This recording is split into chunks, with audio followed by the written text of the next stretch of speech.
Om Shri Sai 89 and welcome to the first broadcast of Bhagawan's 89th birthday celebrations. This is such a wonderful and momentous occasion for all of us, the humble pilgrims on the path set forth by the Kali Yuga avatar, God in human form, Bhagawan Shri Sathya Sai Baba. This evening, BhajanBliss's birthday celebrations got underway with the customary Rathotsavam celebrations, a palanquin procession, which is also done in Prashantinilay, Puttaparthi, India. We continue this evening's program by conducting a panel discussion that we like to call Dharmic Discussions, encompassing various different topics, with the main focus being the celebration of our Lord's divine advent. With that, we begin this program with a small devotional song. I am sure many of you may have heard it before, but anytime it is repeated, it moistens the eyes with devotion. And so once again, we offer the song at the divine lotus feet of Bhagawan Shri Sathya Sai Baba.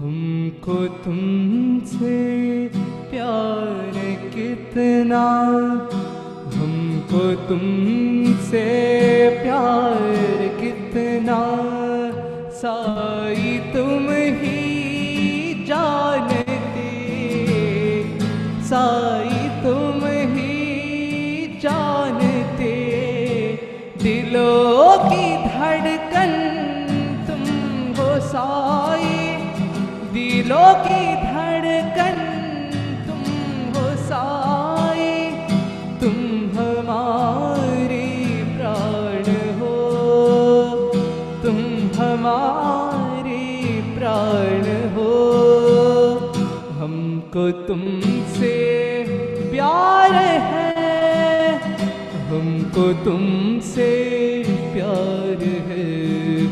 We love you, dearest Sai, we love you. We love you, dearest Sai, we love you. Neevu leni ma jeevanam, neevu leni ma jeevanam, neeru leni cheep vedanam, neeru leni cheep vedanam, nee sannidhi maa ko pennidhi, nee sannidhi maa ko pennidhi, needu chupe praan samanam, needu chupe praan samanam, neeku maaku hoke bandhavu, adiye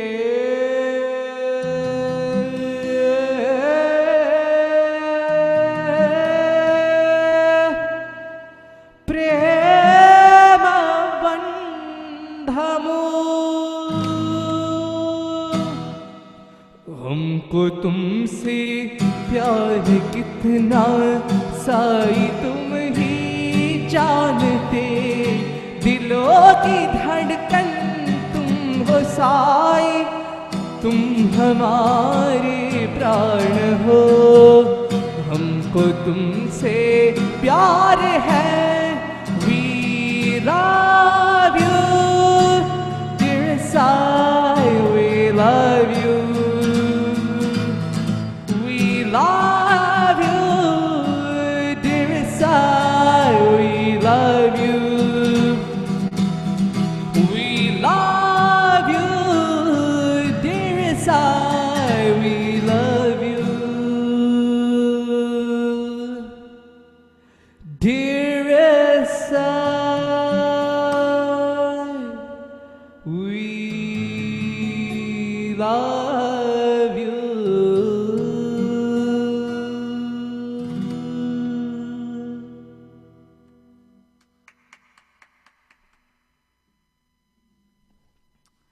And so with that, we now continue on with our program, which tonight, as I mentioned earlier, we'll be having Dharmic Discussions, and joining me is my good friend and co-host, Siddharth Sai Shivakumar. Sairam everyone, and Sairam Rishi. It's again a wonderful honor and a pleasure to be on the program tonight. Of course. I know we're celebrating Swami's birthday and everything is so exciting. The hall is decorated beautifully. The lanterns are twirling, as you can see in the video, and you know, all that is here is joy, and joy. Absolutely. All I can say is, you know, the hall is just a reflection of all of the love and the enjoyment that we have in our hearts. So it's a beautiful manifestation of the spirit of Swami's birthday, and especially of the spirit of our joy and our happiness right now.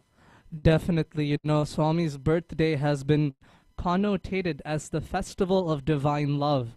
And as much as we love Swami every day, you know, this is just a time to reflect, and that love is magnified during this time of year and, you know, highlighted. This is, you know, the crux of the bond between Bhagawan and his devotees. This, you know, like they say, love is a two-way street. This wonderful holiday, this wonderful festival allows us to realize that and see that in action.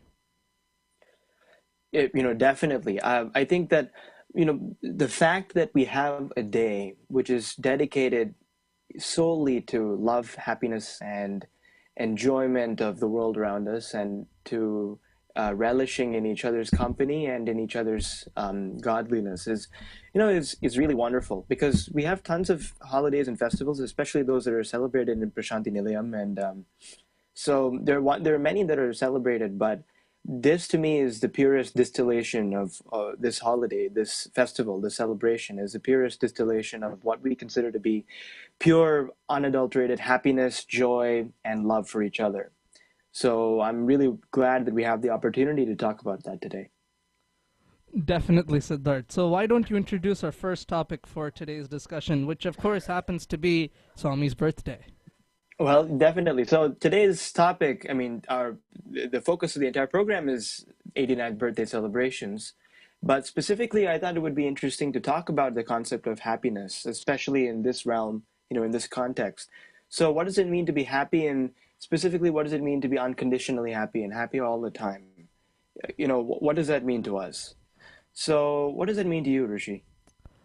Well, when you mention happiness, the first thing that comes to my mind is Bhagawan in his divine discourses, and I know this anecdote has been repeated again and again, but it's appropriate given the event that we're celebrating. You know, once Westerners were wishing Swami happy birthday, and Bhagawan in his discourse declared that there's no need to wish me happy birthday. I am always happy. That my true birthday is when godliness is born inside of you. So Bhagawan is always happy. So I guess when you mention unadulterated, unending, eternal happiness, I would say attaining the state that Bhagawan has reached and that Bhagawan exemplifies through his actions and work. And of course, it seems quite an an arduous and impossible task to be able to do that, but at least we can make the effort. Right. Well, I mean, that's why we immerse ourselves in such celebrations as the one that we're doing today, and that's why we all come together and enjoy each other's happiness. I think that there is always, they say safety in numbers. This, I think, is happiness in numbers. The fact that we all together combine and join forces and join, in each other's love, and that communal love, not just an individual love within us, but the communal love brings us to a higher state of ananda, a higher state of bliss and happiness. Um, and also the environment in which we are, I think, definitely impacts how happy we can be and how we show and manifest that happiness in the world around us. If we were to be working on a kind of a mindless task, because we sometimes do every day, whether you're at school or at work or even at home, there are always things that you lose your mind in because they're not something that's worth concentrating on, you feel, at the moment. But when your mind starts to wander and you start to be distracted and you start to find things to be upset by or things to be annoyed by in life, then that environment is influencing your ability to be happy, your ability to find that true unending eternal happiness within you. Because it's definitely possible, as you mentioned, it is kind of a difficult task, when you pose that, but it's definitely possible to find that sort of internal happiness in glimpses, in brief moments of your life when you find true inner peace. And your environment, I think, definitely impacts your ability to do that, to find that true distilled internal happiness and peace. Yes, definitely true. And when you think of happiness and contentment, one physical expression of that is having a smile on your face. In regards to bhajan singing, and I know I always have to bring up bhajans in any conversation that I have, but Swami has repeatedly said that if you sing with a smile on your face, it is like a trick, an automatic sweetener that adds to your voice. For example, if I was to sing a bhajan without smiling, Manasa bhajare guru charanam dustara bhava sagar taranam. Sure, it's in Shruti and Laya, but if I add a smile to my face, and I know the viewers can't see it, but once I add that smile into the equation, the voice becomes much sweeter and delightful to the ears. For example, Manasa bhajare guru charanam dustara bhava sagar taranam. Yeah, it's clearly audible, the difference. And uh, I think that, bhajans are one thing, and bhajans are you can always find a connection to bhajans regardless of whatever we talk about. I know we always do. But even, every day when you're walking around and when you are walking on the street and as you're going to class or going to work, whatever it is, imagine what would happen if the people you only saw frowns and grimaces. You only saw people being upset or not being happy. How would you feel? How would that impact you? I think that that's kind of the what we should keep in mind whenever we feel that we are not exuding true happiness, whenever we walk around and whenever we meet people, even on our own. I know people who get very agitated even on their own and get stressed, and I do this too, but people who get agitated to the point where they yell or they scream or they get upset even when they're by themselves. I think when you're by yourself, that's the truest measure of what kind of a person you are, by yourself. And if even when you're by yourself, you're not able to smile and you're always frowning or you're always upset at something, I think that really can impact not only your state of mind, but also the work that you're doing and the ability for you to find that inner peace. Because if we all lived in a perfect harmonious environment where we're all smiling and we're all happy and we all enjoy each other's company and enjoy each other's happiness, wouldn't it make sense that we would all work together and synergize? And I know we've talked about this before, but synergize and form a better union than one if we had all been upset in the first place.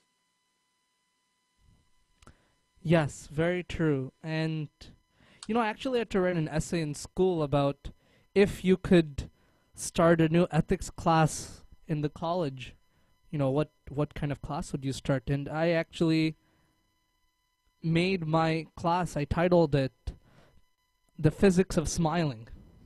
And actually, this reminds me, you were bringing up this point of how you would feel down if you saw everybody walking down the street having a frown on their faces. In the class that I had designed, quote unquote, I had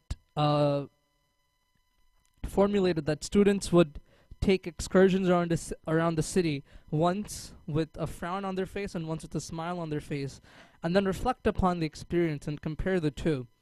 And so that just reminded me when you brought that up.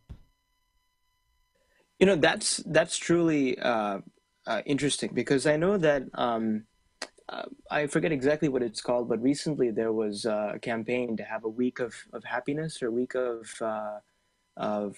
gratitude. I forget what it was, but I saw it on Facebook, and that's everything you find through Facebook nowadays, I guess. But that's where I came to know of that, and people would send each other nice remarks and videos telling them how nice of a person they are, and things like that.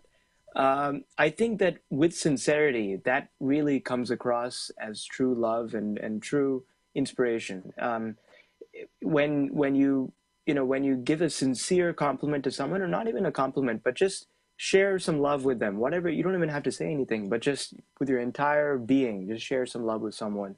When, for example, it's been snowing. I live in Cleveland. I know that you're in New Jersey, but I live in Cleveland, and it has been snowing a lot, and there's been a lot of ice. Hey, it's recently. snowed here too today. That's fine. Yeah, I know. But regardless of where you are, there's always something going on in terms of weather. But it's been snowing and hailing, and there's been sleet and things, so it's been pretty icy. A couple of weeks ago, I slipped twice on the same day and fell. The first time I slipped down a flight of stairs outside on the sidewalk, and it was right next to a parking garage, and multiple people were walking by. And it was cold and it was blustery, so I guess that people needed to get somewhere, so they continued to walk, and even though they looked at me and they saw that I had fallen down, they hadn't said anything or come over to help, and there were probably 15 or 20 people there. I looked around and I realized that, okay, I mean, I had kind of hurt my elbow, but it was fine, and I realized that this is what was meant to happen right now, so I got up and brushed myself off and went on my way. But later that day, I was walking out of class, and I'd gone a little bit early out of class. And there was practically nobody outside, and I slipped again on black ice. And this time, I fell and I dropped all my books and I dropped my bag, and there was nobody there except for one person who all the way across the field saw me slip and ran all the way across the field to come and help me up and pick up my books and help me put all my things back in my bag, and said, "Do you need some help? Do you want to go over and fix up, get a bandage or something?" I said, "No, I'm fine. I should be fine." But that gesture meant so much to me on that day, especially in contrast with what I had experienced that morning. It seems like such a mundane thing, but the fact that somebody who clearly has something else to do, has appointments and things that day to attend to, decided to take the time out of their day to run across a field and help someone who had fallen over, who they didn't know, who they probably would never see again. But the fact that they would do that meant so much to me on that one day. And that is the kind of love and happiness that I think we should share with others. The concept of unconditional love that manifests itself in numerous ways, even ways that you wouldn't even begin to think about. The ways that where a complete stranger comes up and helps you do something, or holds the door open for you when you have full hands, or not even something that's out of courtesy, but something that's out of pure love and pure happiness within you. I think that that's really what touched me, and that's really the kind of happiness that I try to have, especially on a wonderful occasion like this. And when you express happiness like that, it always reflects back on you, and even though you may not notice it physically, it's just this unexplained feeling that you get, this sort of satisfaction after you help somebody out, after you smile at a random person on the street. And I think that is the essence of that Swami is trying to get across and getting us to do all this service. We're not just robots making 1,200 meals on Swami's birthday and serving. but there's something that we need to gain out of it. And as many as times this has been brought up in even Dharmic discussions, Swami says that service is not, don't, we should never be in the mindset that whatever service we're doing is to help others. In the end, it is only helping us, because we are the ones benefiting. We are the ones obtaining that joy from serving. And in fact, as I'm from Philadelphia, I go to school there, although I'm from New Jersey. We go to this, as the Philly YA group, we go to this school that serves underprivileged children in West Philadelphia. And every time we go, we do some sort of service project. We help the children, we tutor them, or we help clean the school premises. For example, last time we sorted their entire garage. We raked all the leaves on the campus that had fallen. And the school staff comes up to us with so much gratitude, just welling up and saying, thank you so much for doing what you're doing. And they don't even know how they can repay us. I mean, they let us host our regional sports day there, and as a way of saying thank you to us. But in the end, our response to them as a group is always, we feel that we should be thanking you because you have given us the opportunity to serve. And if we're in that mindset that every time we smile at somebody or help somebody open the door or do any, those random acts of kindness, we should, although this is very hard to do ideally, but we should be in that mindset that those are times when Swami is giving us opportunities to experience happiness, and he is giving us that opportunity to serve in that moment. And it's really interesting how you brought up the concept of thankfulness in that context. Tomorrow happens to be Thanksgiving, and that's in theory that's a beautiful. The morals of that holiday are really beautiful. And what better way to celebrate than celebrating Swami's birthday? Absolutely. I mean, and just so every year I think that November is the most beautiful month. I mean, I guess I shouldn't be partial, but I kind of am to November. We have Swami's birthday. We have Akhanda Bhajans, Global Akhanda Bhajans, and then we have Swami's birthday, and then right after that we have Thanksgiving. I mean, Thanksgiving is also we have a few days off of school, but that's beside the point. But the concept of being thankful for your opportunity to serve someone else is one that I think is one of the most vital, lessons that we have to learn, but is also one of the most difficult, because it is difficult to find yourself in a circumstance where you are in a position to help someone, where clearly you have something to offer someone which would help them, and you give it to them. And then not to feel proud or not to feel kind of like a personal satisfaction for doing that, but rather to feel thankful to Swami or thankful to the universe or to the cosmos for offering you that opportunity to help someone, which is very different. On the one hand, having, feeling that you have made a difference is good. I mean, everybody wants to feel that, but that many philosophers have debated whether or not that is selfishness or not. But that, I think, is fundamentally different from feeling sincere gratitude for being given the opportunity to help someone. One is self-serving. You want to please yourself in a way by serving someone and feeling that happiness, that satisfaction, which exists in that moment, but still is happiness, but is self-serving. That is one thing. And on the other hand, you have this deep, sincere, internal gratitude and thankfulness for being given the opportunity to do something great for somebody else and helping that person.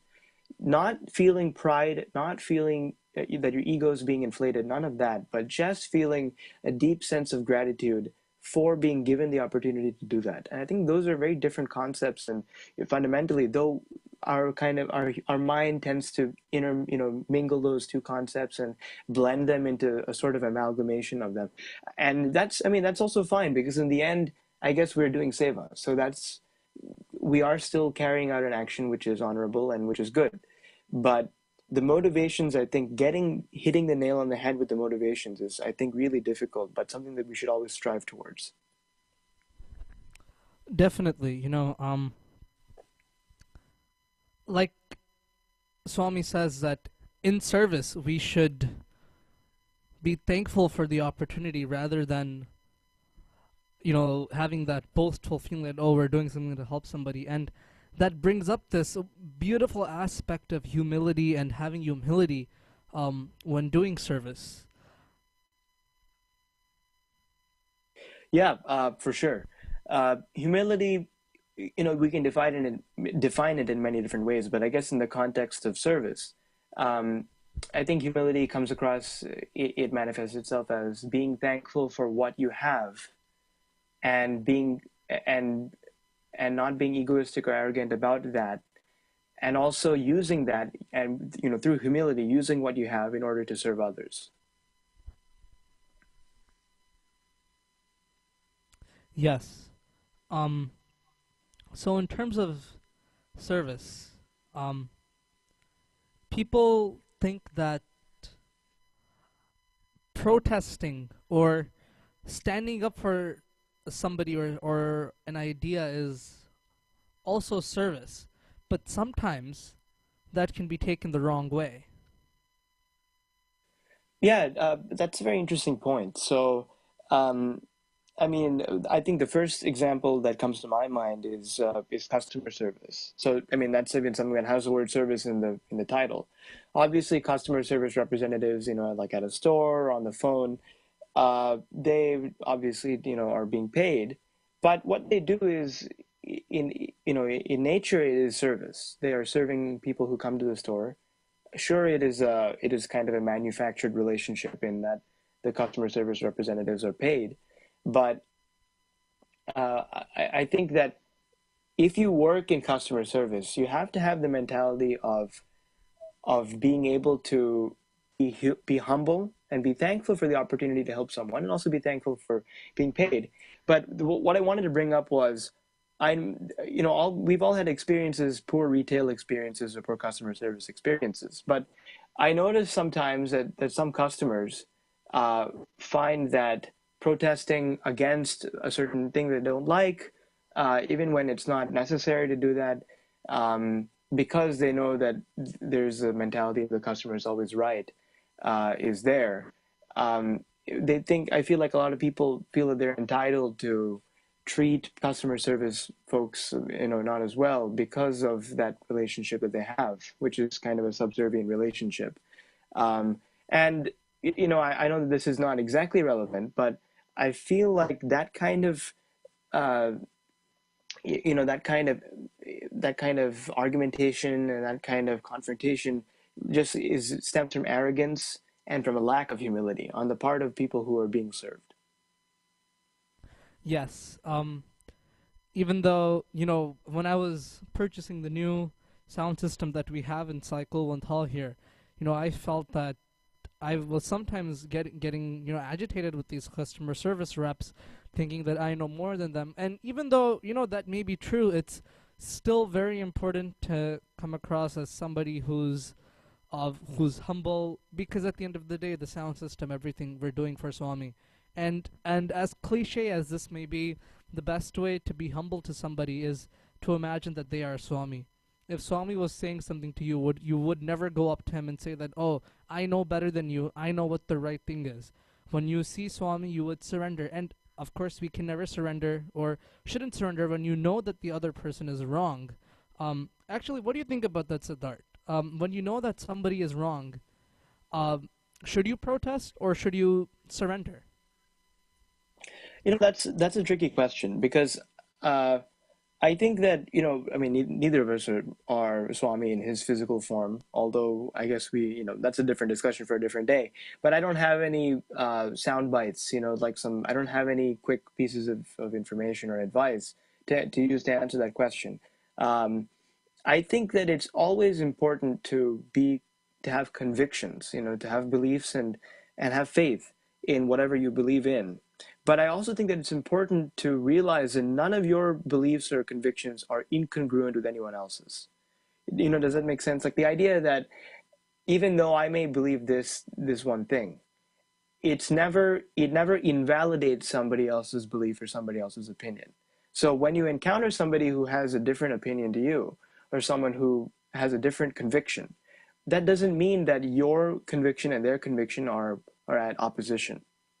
It just means that they coexist in different ways, but they both exist and they're both right in different ways. So I think that the question itself, kind of the way that you framed it, even though this wasn't the intention, but I think that kind of that question itself is phrased a little bit poorly.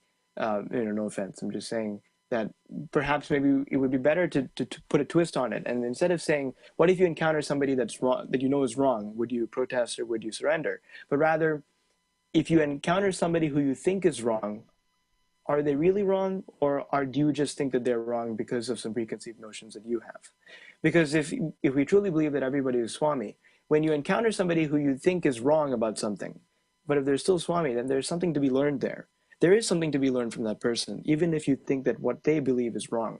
So I think in that case, it's a matter of ameliorating the differences between your point of view and their point of view, and then learning from that. Because in the end, we are all people with who all live in the same environment. We all live in planet Earth, and we all have essentially the same kinds of experiences. The experiences themselves may be different, but the kinds of experiences are all the same. They all fall under the same broad categories. So to nitpick within those experiences and say that, no, I believe this is right and you're wrong, I think is a little bit arrogant by itself. And we should be humble and treat every new point of view that we encounter, not as opposition, but as a way to learn and improve our life experience and improve our set of beliefs. Definitely. And when somebody is trying to get across their set of beliefs, their standpoint, that can sometimes present itself in violent forms. Even though people are trying to be nonviolent. For example, in India, when the British were dictating the country and Mahatma Gandhi formed a coalition to overtake non-violently, protest non-violently, have waterless fasts for days on end. In a way, he was peacefully protesting against the British. Coming to 2014, 69 years after Mahatma Gandhi, we see what has been going on in Ferguson, Missouri. For those who aren't familiar, a few months back, an African-American individual named Michael Brown was fatally shot by a police officer. And after, going through court jurisdiction, it has been declared that the police will not be charged on any ends for killing this individual. And countrywide, it has formed this sort of protest, this sort of uprising in the entire country that we're seeing. Right. So yeah, without without delving into the specifics, because that's a different discussion for a different time. I think what we can take away from this right now is, well, what we can observe at least is that there are mass protests, especially in Ferguson, Missouri, that are occurring. And the ones in Ferguson are especially, violent and incendiary, literally incendiary. We see photos and videos of cars being set on fire and buildings being set on fire and shops and stores being looted and gunshots being fired and just mass unrest and in some cases violence. And, I think President Obama a couple of days ago made a statement about that.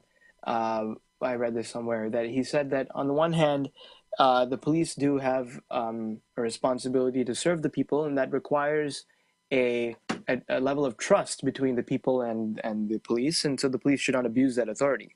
But on the other hand, the citizens should also, if they feel that they're being wronged, they should not wrong others in response to that. They should not, go out and loot stores and set things on fire in response to something which they feel is an injustice to them. And on both sides, I mean, I don't think we want to take a side here, but I think on both sides, it is necessary to take into account what we consider uh, to be an appropriate response. You know, nonviolence, I think, is a tenet of, of our morality that we tend to overlook sometimes because we see violence all around us. You know, in every corner of the world, there's some kind of violence going on, which is very difficult to come to terms with, but it is the case. Um, but still, we, as a society, it should be important that we instill that value of nonviolence, so that whenever we find that there is some injustice somewhere, we don't resort to something as animalistic as violence in order to deal with it, but rather take a more rational and peaceful means to resolving that conflict. Yes, and I think these protests, as you know, as right that these people may be, I think it's causing more violence than what they're trying to protest. The violence that occurred in the police officer killing this individual. I think the protests, if we weigh the amount of different quantities of violence, the protests as a whole have caused more violence than that act of killing itself. And in considering Aristotle's theory of moderation, you should only you should only act in order to better something that's bad, and you should only put effort until your effort causes as much misery as you're trying to solve. Right. You know, that is really interesting, that in the process of trying to solve a problem, you generate more problems than you started out with.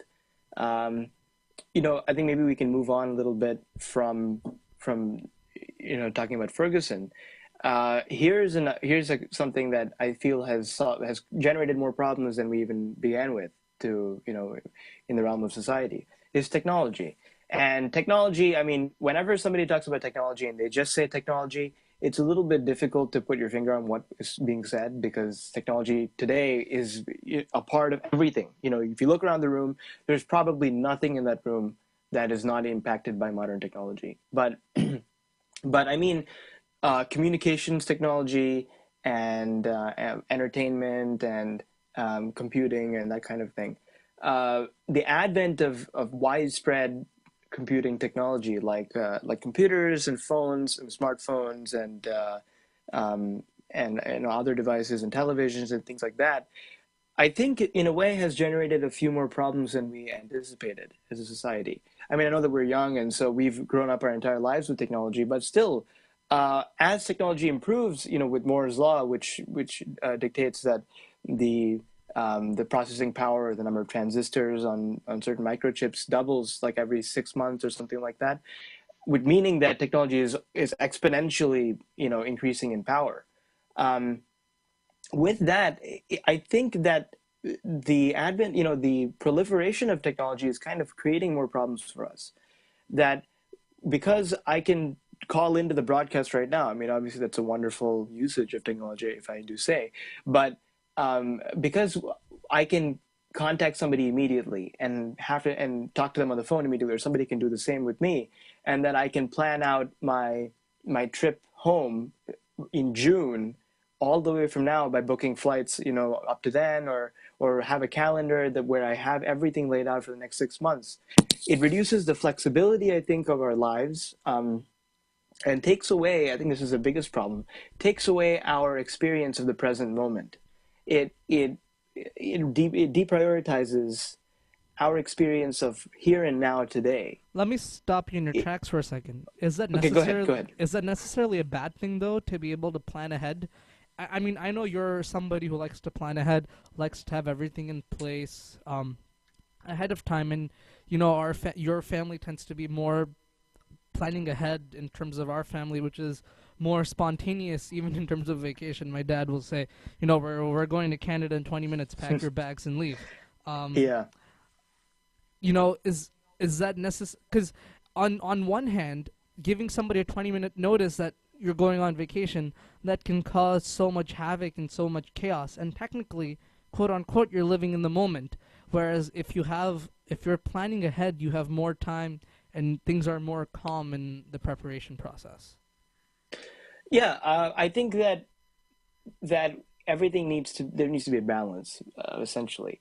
We should be living in the present moment, meaning that I think what that means is not that we should never look in the future, but when it's kind of like this. It's if before you walk across the street you don't look both ways, you're not doing yourself the right kind of service by planning ahead and making sure that you have the space to walk across the road. Living in the present moment doesn't mean being blinded by all that's around you. You should have infinite awareness. And part of that awareness is having an idea of what you will do in the future and having, planning. But the planning process, when you sit down to plan something, you are 100% in the present thinking about the future. So I think this is exactly what I'm trying to get at, is when you sit down with your calendar and with all the materials that you need in order to make a plan for the future, you are spending 100% of your mental capacity in that moment planning for the future. Meaning you're technically spending all your time in the present. In the present, with 100% focus and concentration, you're using that time to plan for the future.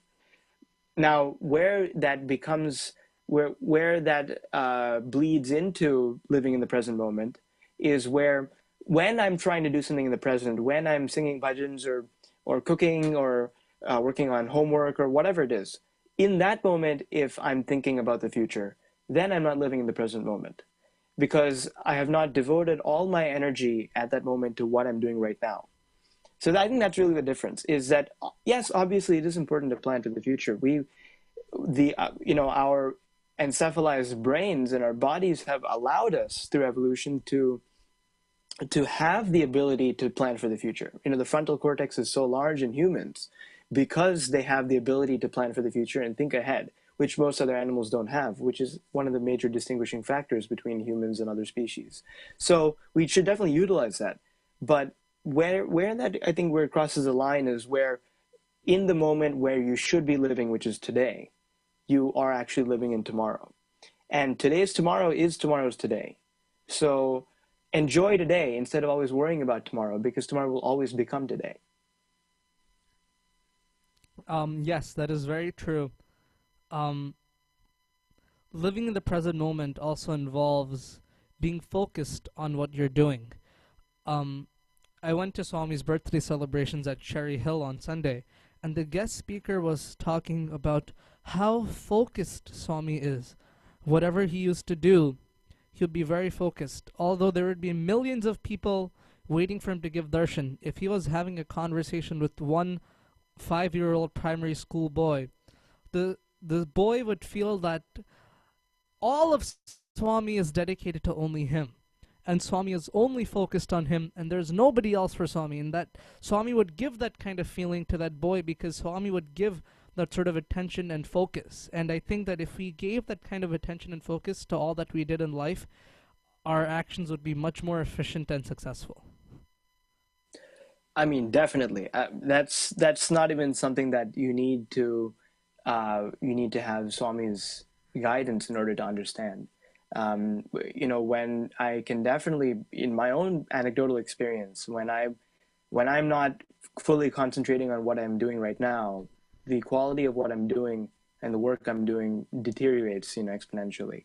So that sense of internal, stabilization and focus and concentration on what you're doing in the moment is incredibly important. And especially in the realm of Sai activities and doing things for Swami, when we come to an environment and into a place where we have come there expressly and solely in order to express our love for Swami, then, it is an injustice in that case, in that realm, to devote any of our thinking power to thinking about the future or thinking about something else. In that moment, we should truly be distilling our thoughts and directing them very, very finely at Swami. All of our thoughts should be focused on Swami and on the love that he gives all of us. So I think now that we've kind of come to that conclusion, we should channel all our thoughts and all of our love and direct them at Swami. And I think that the best way, or at least the way that you and I love to do it the most, is through bhajans and through devotional songs. So let us channel all our energy and all of our, our thinking power and all of our being, and just direct it purely at Swami with pure love and pure intentions, and sing some melodious, beautiful bhajans. Definitely, Siddharth. And before we transition into the bhajans, I just want to say that, we've been having these bhajan broadcasts for almost 2 years now. And people may feel, why is one or two people singing and they're being broadcast? The effort behind doing these bhajan broadcasts is so that you all who are watching these can join. Whoever may be watching this broadcast, sitting there, I implore you, please, sing the chorus. When the reason that we don't project the chorus into the audio of this broadcast is so that you, the viewers, can fill it in while you are watching. So I request that wherever you may be, please sing out loud, sing the glory of the Lord, and join in the bhajans remotely. That is the whole idea of the global Akhanda bhajans that we do to kick off Swami's birthday celebrations in the middle of November. So that when everybody is singing, although remotely, but together in different parts of the world, it creates, engulfs the entire world in such divine vibrations. So, through this bhajan broadcast, it is our humble attempt to create that spark. So, I humbly request all our viewers and listeners to please sing a chorus while you are listening to the bhajans. What do you think of that, Siddharth? I think that's a great idea, and I try to do it whenever I can. Whenever I listen to the broadcast, I try to sing along as well. Even during Global Akhanda Bhajans, one of the points that Swami has discussed many times about Global Akhanda Bhajans is that you must sing, with all the power that you have, full-throated, and with every ounce of energy and love that you have, in order to be able to project that love to Swami. So let us do that all together. Let us, enjoy and immerse ourselves in the beauty and the glory of Swami with some beautiful bhajans. Thank you, Sairam. Sairam.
Devadhideva Vinayaka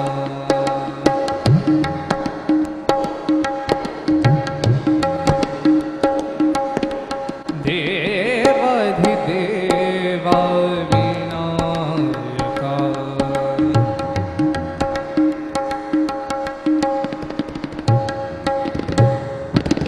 Pranav Sarupa Suramuni Vandita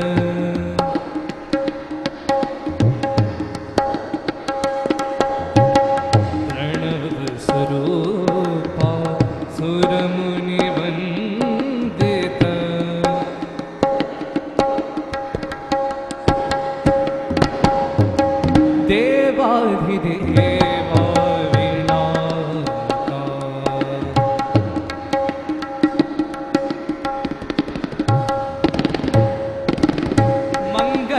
चरणा पाहि गजानना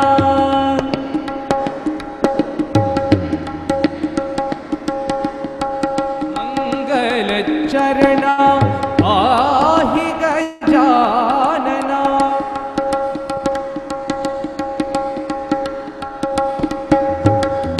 सिद्धि विनायका हे शुभदायका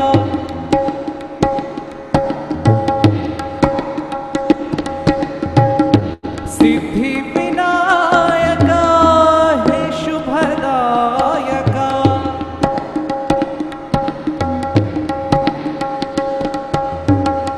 श्री चरणं भवदुःखहरणं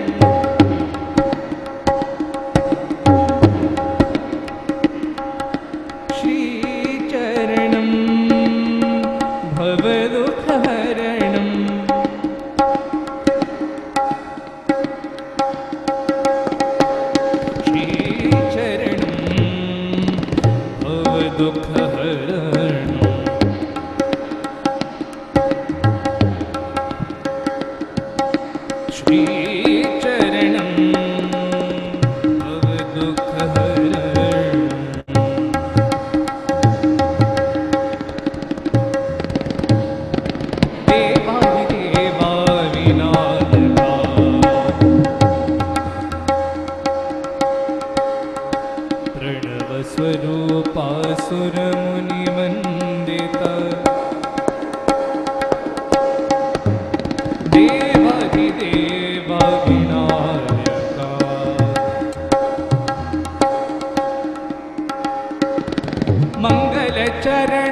पाहि गजानना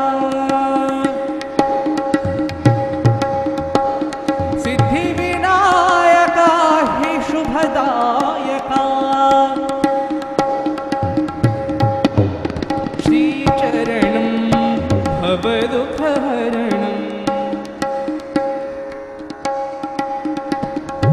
श्री चरणं भवदुःखहरणं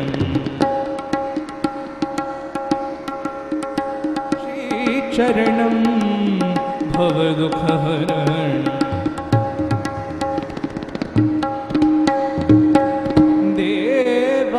देवाधिदेवा विनायका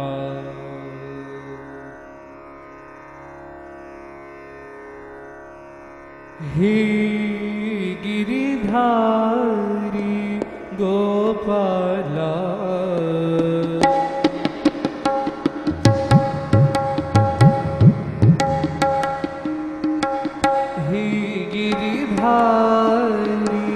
गोपाला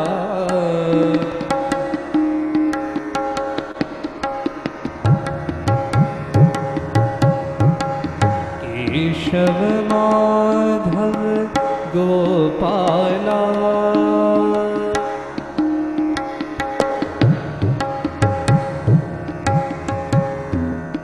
केशव माधव गोपाला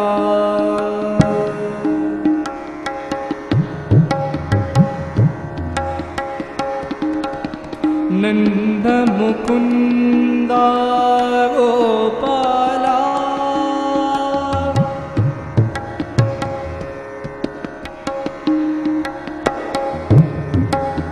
नंद मुकुंदा गोपाला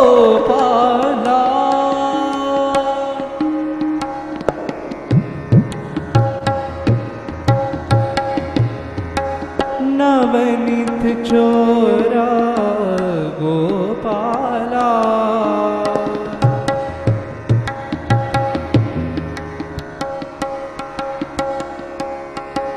नवनीत चोरा गोपाला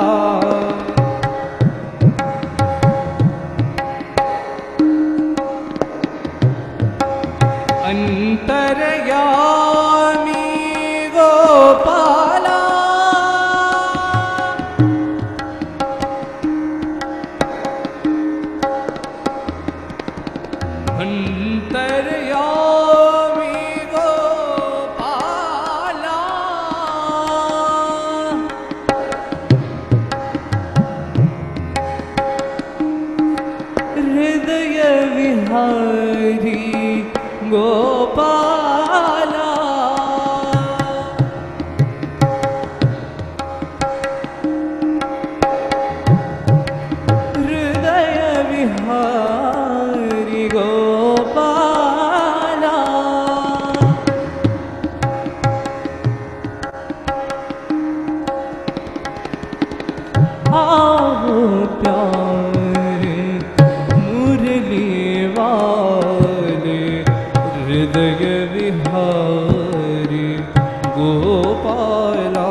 गिरिधारी गोपाला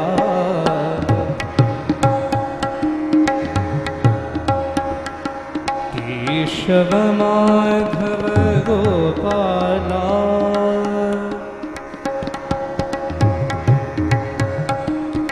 नंद मुकुंदा गोपाला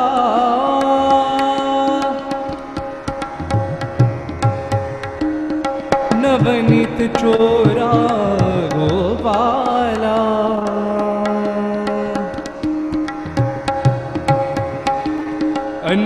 अंतर्यामी गोपाला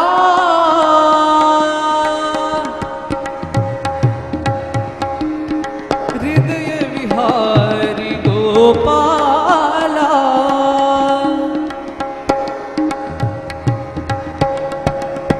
आओ प्यारे मुरली वाले परति विहारी गोपाला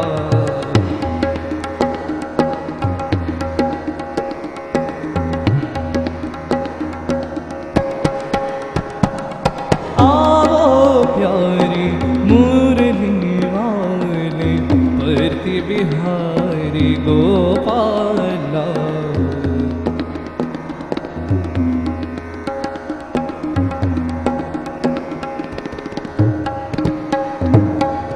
हे गिरिधारी गोपाला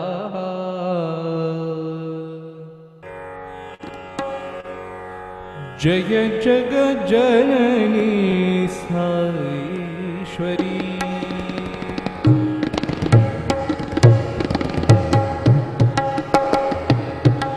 जय जग जननी साईश्वरी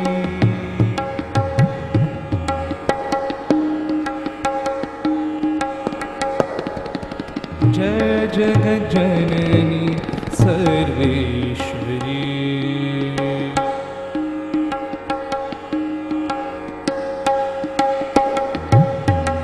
जय जग सर्वेश्वरी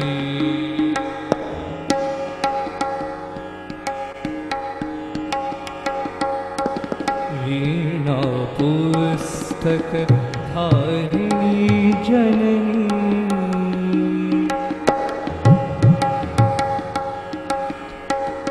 वीणा पुस्तक धारिणी जननी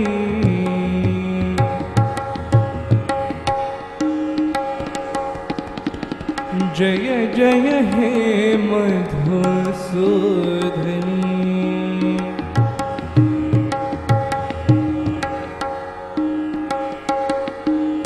जय जय हे मधुसूदनी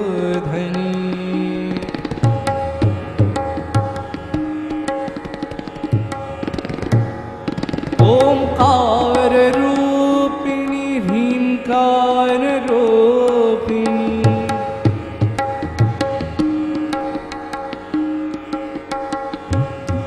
श्रींकार रूपिणी जननी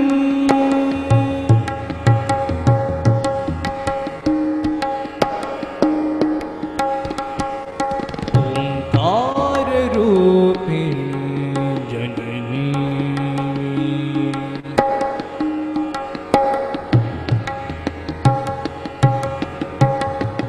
ओंकार रूपिणी ह्रींकार रूपिणी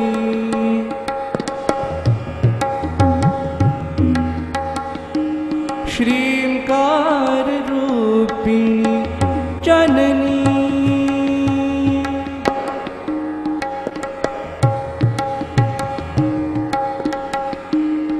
ओंकार रूपिणी जननी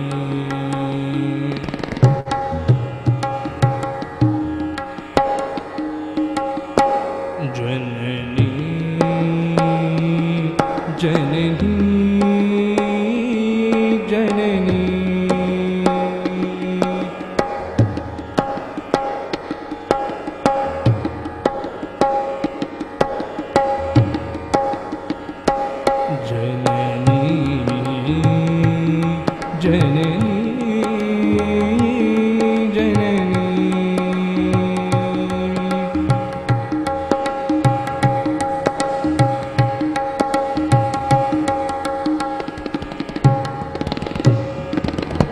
जगज्जननी साईश्वरी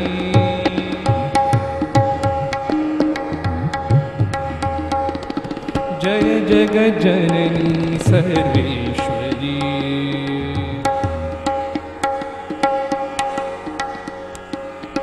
वीणा पुस्तक धारिणी जननी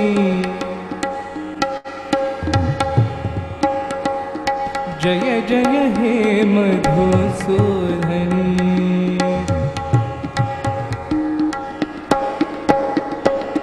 ओंकार रूपिणी रींकार रूपिणी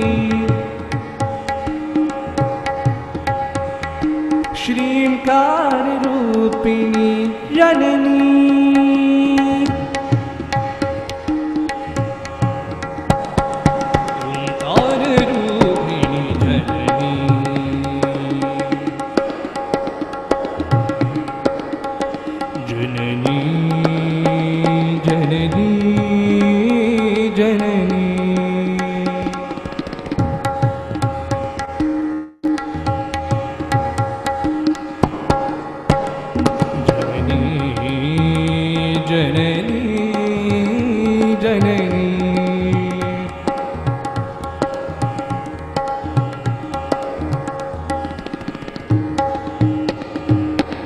जय जगज्जननी साईश्वरी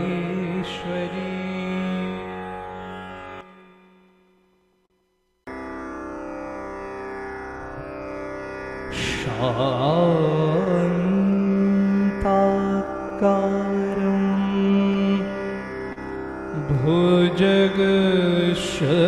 भुजगशयनं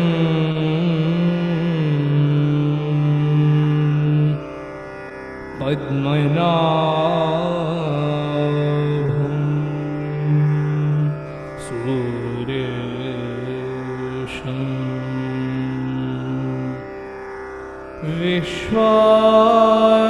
विश्वाधारं गगनसदृशं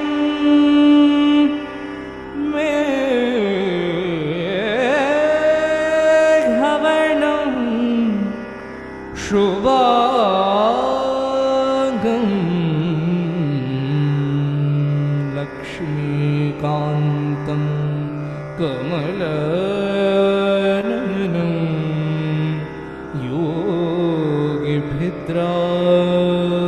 योगिभिद्रानगम्यं वन्दे विष्णुं भवभयहरणं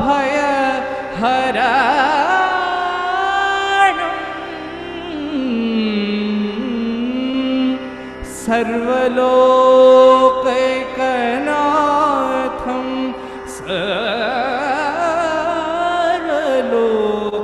सर्वलोकैकनाथं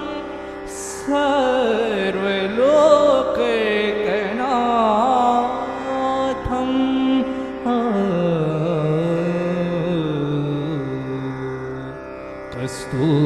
कस्तूरितिलकं नारायणम्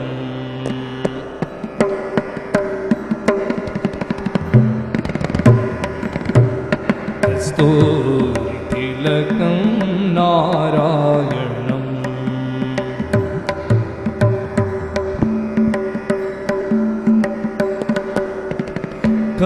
कमलनयनं नारायणम्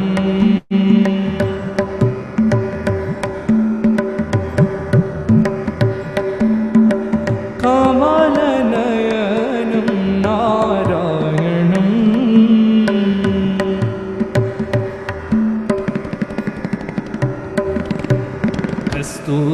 कस्तूरितिलकं नारायणम्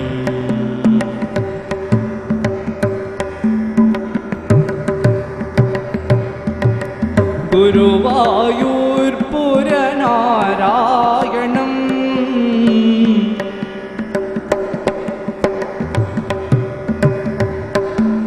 गुरुवायूर्पुरनारायणम् नारायणं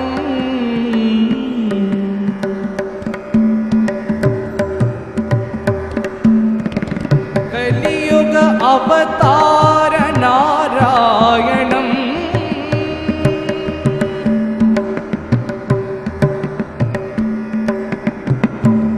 कलियुग अवतार नारायणं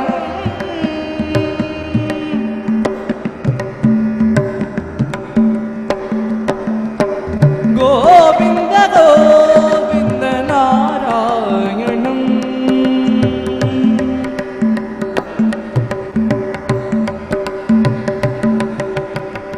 गोविंद गोविंद नारायणं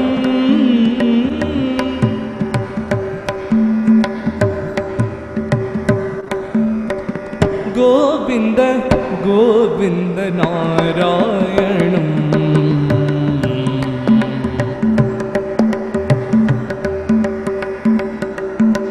गोविंद गोविंद नारायणं गोविंद गोविंद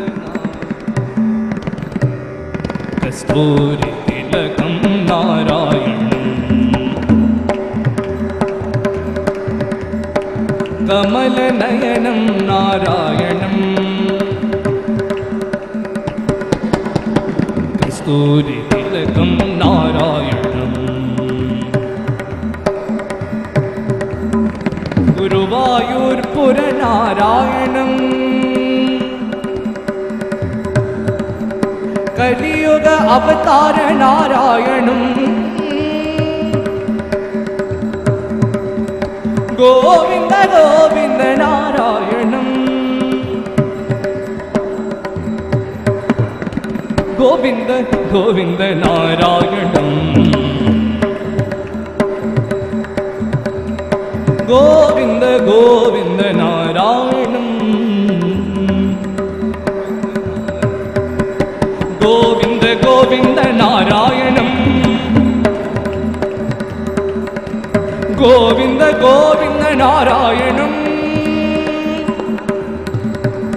साई नारायणं सत्य नारायणं साई नारायणं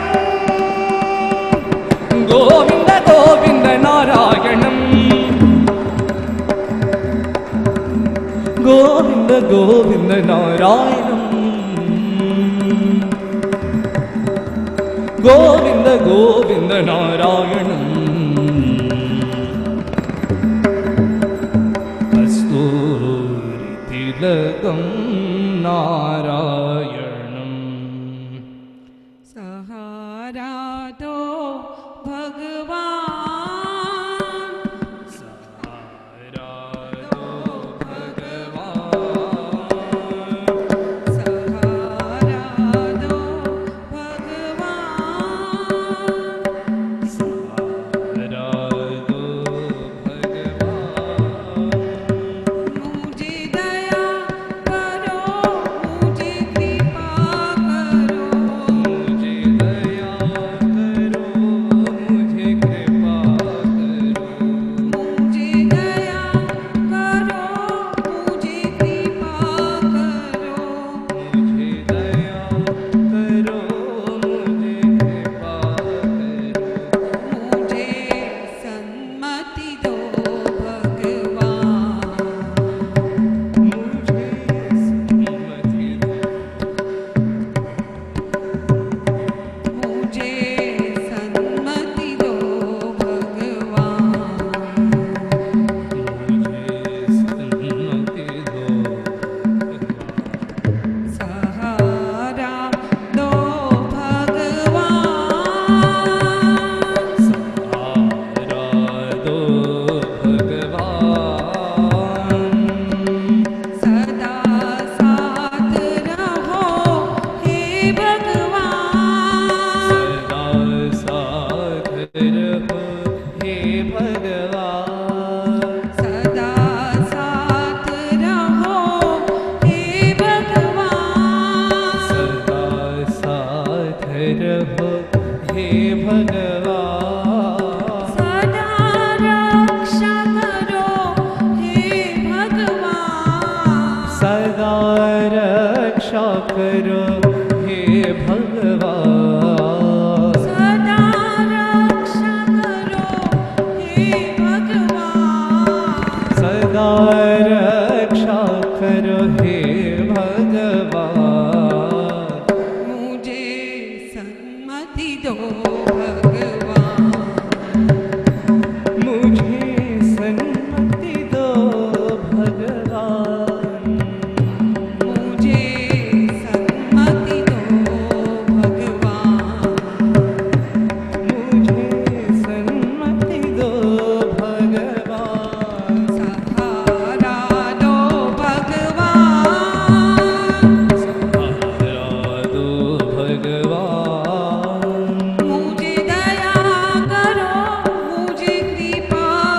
करो हे भगवान, सदा रक्षा करो हे भगवान, सदा रक्षा करो हे भगवान, मुझे सन्मति दो भगवान, मुझे सन्मति दो,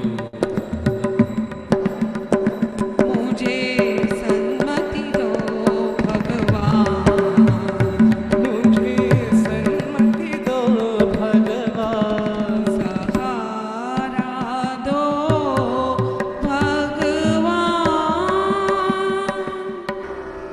राम सुमिर मन, राम सुमिर मन,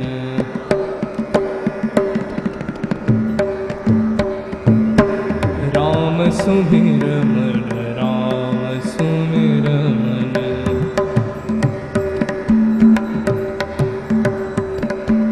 राम सुमिर मन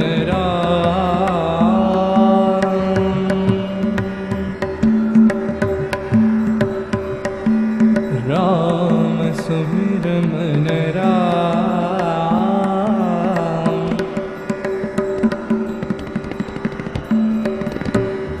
राम सुमिर मन, राम सुमिर मन,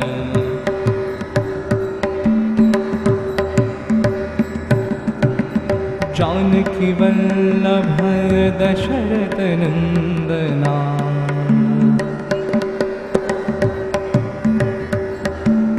जानकी वल्लभ दशरथ नंदना,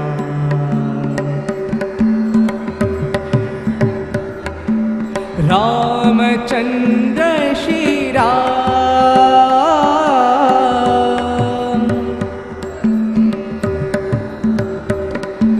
रामचंद्र श्री राम,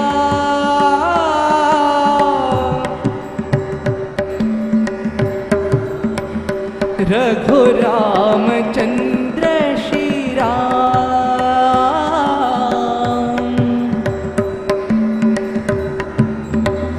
साई रामचंद्र श्री राम,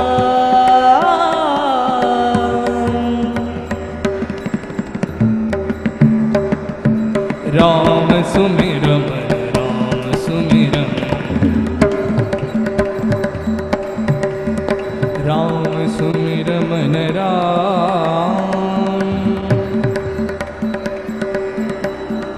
जानकी वल्लभ दशरथ नंदना, रामचंद्र श्री राम,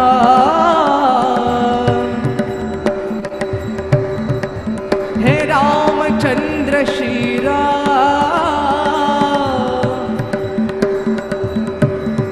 साई रामचंद्र श्री राम,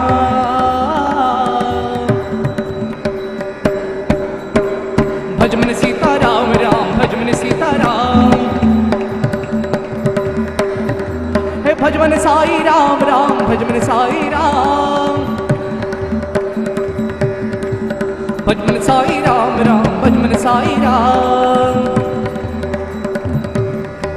भज मन सीता राम राम, भज मन सीता राम, भज मन साई श्याम श्याम, भज मन साई श्याम, भज मन साई श्याम श्याम, भज मन साई श्याम, भज मन साई श्याम श्याम, भज मन साई श्याम, राम सुमिर मन, राम सुमिर मन, अल्लाह हो अकबर, अल्लाह हो अकबर, अल्लाह हो अकबर,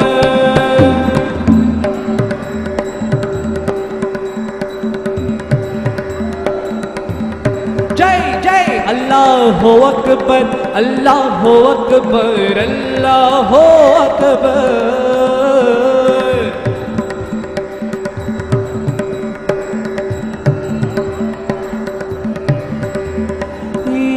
पिता प्रभु अल्लाह अकबर, शिरडी साई पति साई तुम हो।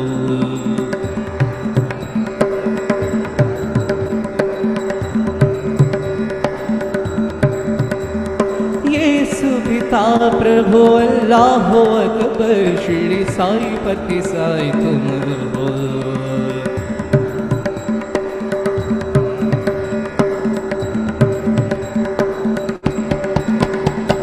गुरु नानक भी तुम हो,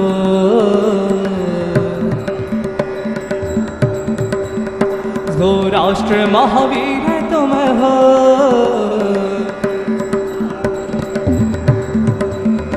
सौराष्ट्र महावीर तुम हो।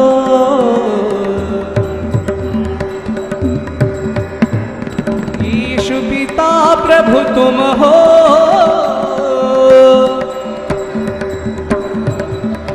ईशु पिता प्रभु तुम हो। साई अल्लाह अकबर तुम हो,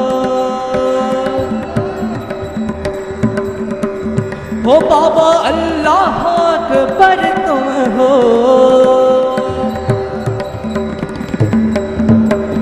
अल्लाह अकबर, अल्लाह अकबर, अल्लाह अकबर।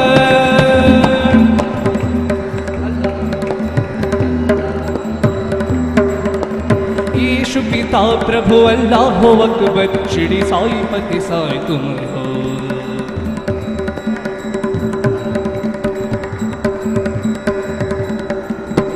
गुरु नानक भी तुम हो, सौराष्ट्र महावीर तुम हो। यीशु पिता प्रभु तुम हो, साई अल्लाह अकबर तुम हो, बाबा अल्लाह अकबर तुम हो। ला इलाहा इल्लल्लाह मोहम्मद रसूलल्लाह।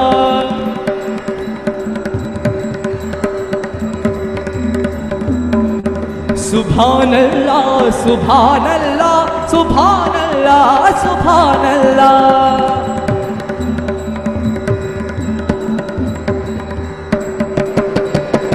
ला इलाहा इल्लल्लाह मोहम्मद रसूलल्लाह।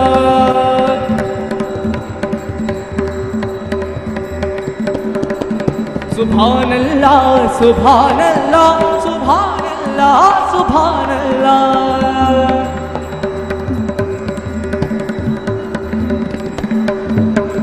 अल्लाहु अकबर, अल्लाहु अकबर, अल्लाहु Akbar.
violet.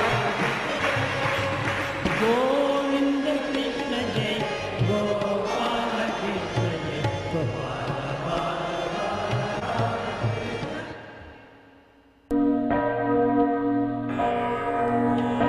The Lord of the universe is here. Swami Sathya Sai is here. Come to save devotees everywhere. Come to bless his children everywhere. Born in Puttaparthi, the Lord of the universe is here. Calm and tranquil like the moon, shining with divine inner light, filling all with bliss at his side. He is always serving those in need, answering the prayers of devotees, giving grace to you and me. The Lord of the universe is here. Sai, you are Guru, God and Self. Mother, you are everything to us. Father, you are everything to us. You are the divine primal energy. Manifest is all that we ever see. You are the one reality. The Lord of the universe is here. Sai with the sacred form of Om, universal radiance divine. Please accept this offering of mine. The flame of love that burns within my heart, meaning we can never be apart. You and I are ever one. The Lord of the universe is here. Narayana, Narayana, Om Satya Narayana, Narayana, Narayana, Om. Narayana, Narayana, Om Satya Narayana, Narayana, Om. Sai Narayana, Narayana, Om. The Lord of the universe is here. Narayana, Narayana, Om Satya Narayana, Narayana, Narayana, Om. Narayana, Narayana, Om Satya Narayana, Narayana, Om. Sai Narayana, Narayana, Om. The Lord of the universe is here. Narayana, Narayana, Om Satya Narayana, Narayana, Narayana, Om. Narayana, Narayana, Om Satya Narayana, Narayana, Om. Sai Narayana, Narayana, Om. The Lord of the universe is here. Om. Peace, peace, peace. Samasta loka sukhino bhavantu. Samasta loka sukhino bhavantu. Samasta loka sukhino bhavantu. Om Shanti Shanti Shanti. जय बोलो भगवान श्री सत्य साई बाबा जी की।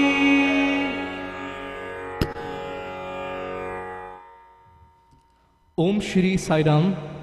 With Bhagwan's grace and blessings, on Friday, November 28th, we will be celebrating Bhagawan's birthday in Sai Kulwant Hall. In the morning, we'll be having the Rathotsavam, Bhagawan coming into the hall on the golden sun chariot, followed by the Jhula Utsav music program, in which Bhagawan will graciously swing on the divine Jhula, the divine birthday Jhula. Jai Sai Ram.